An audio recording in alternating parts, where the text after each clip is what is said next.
Hello guys, आज हम करने वाले हैं वट सावित्री की पूजा।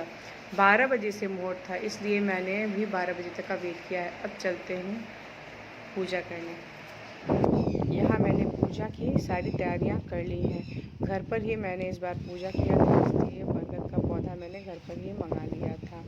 इस पूजा में एपन लगता है, पीले हल्दी और चावल के आटे का एपन लगाया जाता है। उसके बाद अगरबत्ती लगाते हैं, दिया जलाते हैं, फूल लगाते हैं। पीले धागों से 12 लेयर का एक माला तैयार करते हैं, वो बरगद महाराज को पहनाया जाता है। और 12 ही लेयर का धागा अपने लिए भी एक माला बनाते हैं, जिसको पहनना होता है। इस व्रत में 12 का ज़्यादा महत्व होता है। 12 चने भी इस बरगद के पेड़ में एक ऐसा होता है जिसके छोटे छोटे टुकड़े करके उसे पानी के साथ निगलना होता है। इस पूजा को करने से सुख सौभाग्य की वृद्धि होती है। ऐसा माना जाता है कि इस व्रत को सावित्री ने भी किया था। इस व्रत को करने का और इस व्रत में कथा कहने का विशेष महत्व है। इस व्रत में जो भी अपने पति की दीर्घायु चाहती हैं, उन्हें यह व्रत जरूर करना चाहिए। इस व्रत को ज्येष्ठ मास की कृष्ण पक्ष की अमावस्या तिथि के दिन वट सावित्री का व्रत किया जाता है। इस दिन महिलाएं वट वृक्ष की पूजा करती हैं। वट यानी बरगद का पेड़। मान्यता है कि वट वृक्ष में त्रिदेव का वास होता है, यानी ब्रह्मा, विष्णु और महेश। साथ ही वट वृक्ष के नीचे ही यमराज ने सावित्री को पति सत्यवान के प्राण वापस लौटाए थे। इसलिए इस दिन वट वृक्ष की पूजा और कथा का पाठ करने से महिलाओं को व्रत का पूरा फल मिलता है। एक बार देवी पार्वती ने भगवान शिव से पूछा, हे प्रभु, आप सर्वज्ञ हैं, आप मुझे वह पुण्यकारी कथा सुनाइए महिला के लिए अत्यंत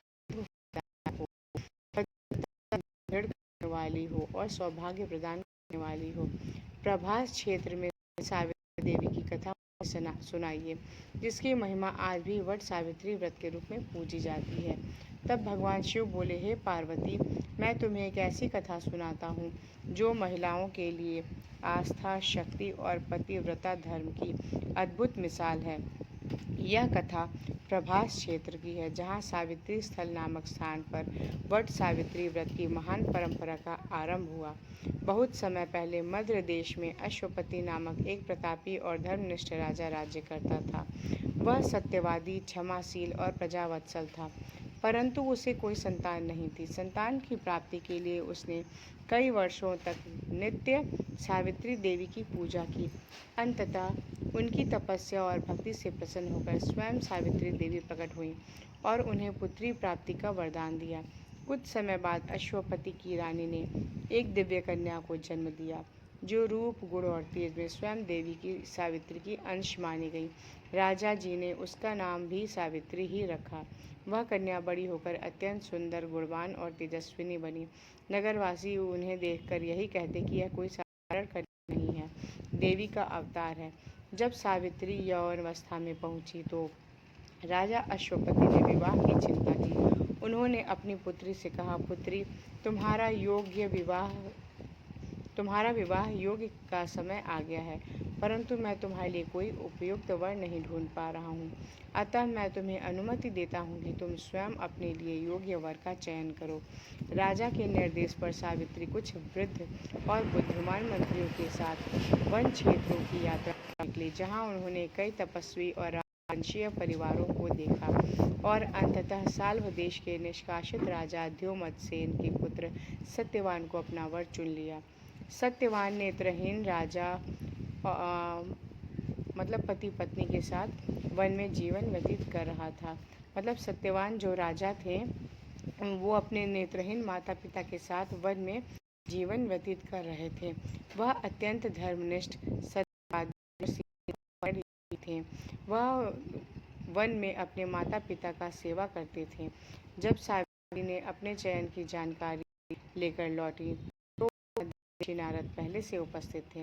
उन्होंने सत्यवान के बारे में सुनते ही कहा, हे राजन, सत्यवान सभी गुणों में श्रेष्ठ हैं, लेकिन एक दोष है, वह अल्पायु हैं। ठीक 1 वर्ष बाद उनकी मृत्यु निश्चित है। यह सुनकर भी सावित्री ने दृढ़तापूर्वक उत्तर दिया, वर एक बार ही वरण किया जाता है, चाहे वह दीर्घायु हो या अल्पायु। मैंने सत्यवान को अपना पति स्वीकार कर लिया है, अब कोई और मेरा वर नहीं हो सकता। राजा ने सावित्री की दृढ़ता देखकर नारद की सहमति से शुभ मुहूर्त में सत्यवान से विवाह कर दिया। विवाह के पश्चात सावित्री पति के साथ वन में निवास करने लगी और आश्रम जीवन को अपनाया। सावित्री को नारद मुनि की कही हुई बात याद थी, इसलिए वह प्रतिदिन दिन रात की गणना करती रही। जब सत्यवान की मृत्यु के 3 दिन रह गए, तब सावित्री ने उपवास का संकल्प लिया। तीसरे दिन उसने वट वृक्ष के नीचे व्रत करते हुए देवी सावित्री की पूजा की। पूजा उपरांत वह अपने पति सत्यवान के साथ लकड़ी लेने वन की ओर गई। वन में सत्यवान को अचानक सिर में तेज पीड़ा हुई और वह सावित्री की गोद में सिर रखकर लेट गया।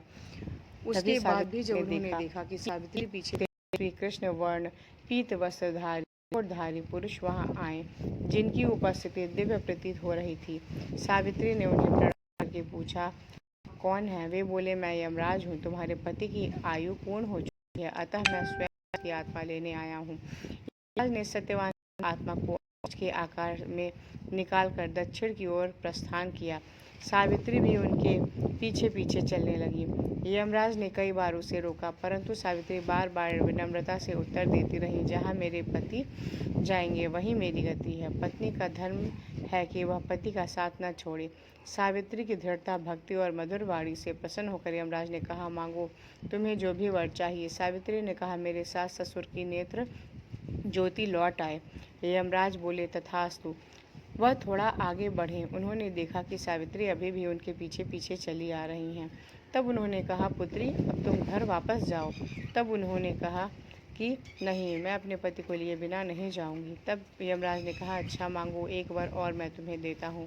तब सावित्री ने कहा, मेरे सास ससुर का खोया हुआ राज्य प्राप्त हो जाए। यमराज बोले, तथास्तु। अंत में यमराज देखा अभी भी सावित्री पीछे पीछे चली आ रही है। उन्होंने कहा, हे पुत्री, अब तुम क्यों आ रही हो? अब तो मैंने तुम्हें वर भी दे दिया।